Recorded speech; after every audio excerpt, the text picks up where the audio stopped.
பிரியமானவர்களே, இயேசு கிறிஸ்துவின் நாமத்தில் நான் உங்களை வாழ்த்துகிறேன். உங்களுடைய அலங்கத்திற்குள்ளே சமாதானமும் உங்கள் அரண்மனைக்குள்ளே சுகமும் உண்டாயிருப்பதாக என்று வாழ்த்துகிறேன். அப்படிதான் வசனத்தில் இருக்கு. 122 சங்கீதம் 7வது வசனத்தில் ஆண்டவர் கொடுக்கிற ஆசீர்வாதம், என் மகனே என் மகளே, உன் அலங்கத்துக்குள்ளே சமாதானமும் உன் அரண்மனைக்குள்ளே சுகமும் உண்டாயிருப்பதாக. அரண்மனைன்னா ராஜாக்கள் வாழ்கிற இடங்க. நாங்கள் வாழ்ந்தது குடிசை வீடு, ஒரு வாடகை வீட்டில் இருக்கிறோம், இன்னும் சொந்த வீடு கூட இல்லை அப்படின்னு நினைக்கிறீங்களா? அதுதான் உங்களுக்கு அரண்மனை. நீங்கள் எங்கே வசிக்கிறீங்களோ அது குடிசையாக இருக்கலாம், கார வீடாக இருக்கலாம், பெரிய ஒரு பிரம்மாண்டமான வீடாக இருக்கலாம், அப்பார்ட்மெண்ட்டாக இருக்கலாம். அது தேவன் நீங்கள் வாசம் பண்ண கொடுத்திருக்கிற அரண்மனை என்று விசுவாசிங்க. உங்களுக்கு ஏற்றபடி கர்த்தர் தந்திருக்கிறார், அவ்வளோதான். சொந்தமாக ஒரு வீடு கூட இல்லையேங்க, தருவார் ஆண்டவர். விசுவாசத்தோடு கேளுங்க, பெற்றுக்கொள்ளுவீங்க. இப்போ நீ எந்த வீட்டில் குடியிருக்கிறீங்களோ அங்கே 2 ஆசீர்வாதம் தேவை. ஒன்று சமாதானம், இன்னொன்று சுகம். இந்த 2 இருந்தால் தான் குடும்பத்துக்குள்ளே நிம்மதி.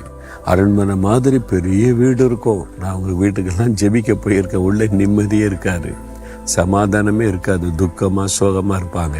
ஆனால் குடிசை வீட்டுக்குள்ளே சந்தோஷமாக நிம்மதியாக மகிழ்ச்சியாக வாழுவாங்க. ஏது ஆசீர்வாதம்?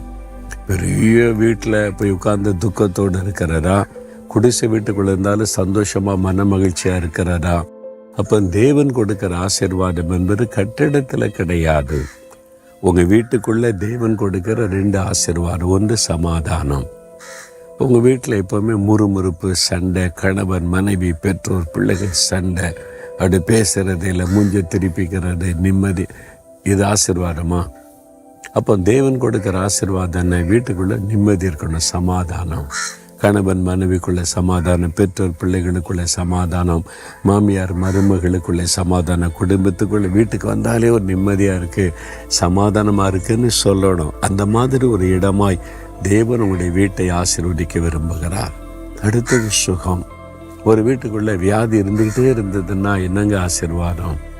எப்பவுமே டாக்டர்கிட்டே போண்டிரு, குழந்தை சிக்காகுது, கணவர் சிக்காகிறாரு, மனைவி சிக்காகிறாங்க, எப்பவுமே வியாதி. அப்போது உங்கள் சமாதானமும் சுகமும் இருந்தால் தான் அது பூரண ஆசீர்வாதம். அந்த ஆசீர்வாதத்தை உங்களுக்கு தருவேன்னு ஆண்டவர் சொல்கிறார். இந்த ஆசீர்வாதத்தை உங்களுக்கு கொடுக்கத்தான் சிலுவையில் தன்னையே ஒரு பலியாய் கொடுத்தார். நமக்கு சமாதானத்தை உண்டு பண்ண ஆக்கின இயேசு மேலே வந்தது. அவர் சிலுவையில் சிந்தின ரத்தத்தின் மூலம் சமாதானத்தை உண்டு பண்ணினார். இயேசுவே, உங்களுடைய ரத்தத்தினால என்னை கழுவுங்க, எனக்கு சமாதானம் கொடுங்க அப்படின்னு கேளுங்க.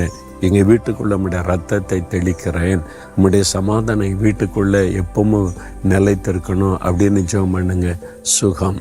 நமக்கு சுகம் கொடுக்கத்தான் நம்முடைய வியாதிகளை சிலுவையில் சுமந்தார். நம்முடைய நோய்களையும் பலவீனங்களையும் இயேசு சிலுவையில் சுமந்து விட்டார் என்று வசனம் சொல்லுகிறாரு. ஏன் நம்முடைய வியாதியை சுமக்கணும்? நமக்கு சுகம் கொடுக்க. வியாதியை நான் உன்னை விட்டு விலக்குவேன்னு சொல்லியிருக்கிறார்ல.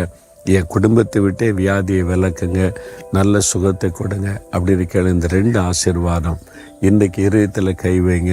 இயேசுவே, என்னுடைய குடும்பத்தில் என் வாழ்க்கையில் சமாதானத்தை சுகத்தையும் கொடுப்பதற்காய் சிலுவையில் நீங்கள் ரத்த சிந்தி மறித்து உயிர்த்தெழுந்தீங்க. எனக்கு என் குடும்பத்தில் இந்த சமாதானம் வேணும், எனக்கு என் குடும்பத்தில் சுகம் வேண்டும், சமாதானமும் சுகமும் எங்கள் வீட்டில் நிலைத்திருக்கணும். இயேசு கிறிஸ்துவின் நாமத்தில் ஜெபிக்கிறோம். ஆமேன், ஆமேன்.